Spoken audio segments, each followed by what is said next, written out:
ಈಗ ಪನಿಷ್ಮೆಂಟ್ ಆಗ್ತಾ ಇದೆ ಯಾರಿಗೆ? ಮಾನ್ಯ ಮುಖ್ಯಮಂತ್ರಿ ಸಿದ್ದರಾಮಯ್ಯನವ್ರಿಗೆ, ರಾಮಲಿಂಗಾರೆಡ್ಡಿ ಅವರಿಗೆ, ಸುರ್ಜೇವಾಲಾ ಅವರಿಗೆ 10,000 ರೂಪಾಯಿ ನೀವು ಪೆನಾಲ್ಟಿ ಕಟ್ಟಬೇಕು ಅಂತ ಕೋರ್ಟ್ ಆದೇಶ ಮಾಡಿದೆ.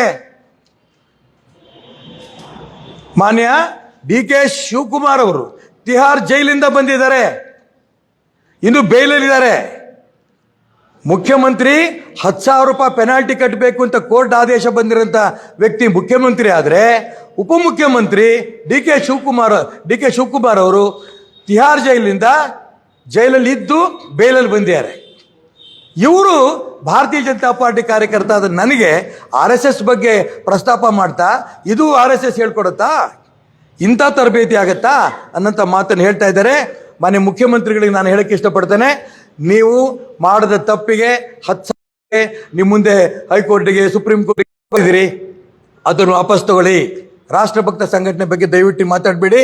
ಲಕ್ಷಾಂತರ ರಾಷ್ಟ್ರಭಕ್ತರನ್ನ ನಿರ್ಮಾಣ ಮಾಡ್ತಾ ಇರೋದು RSS. ಇದು ನಂಬರ್ 1. ನ್ಯೂಸ್ ಫಸ್ಟ್, ನಿರ್ಭೀತಿಯಿಂದ ನಿಮ್ಮ ಪರವಾಗಿ.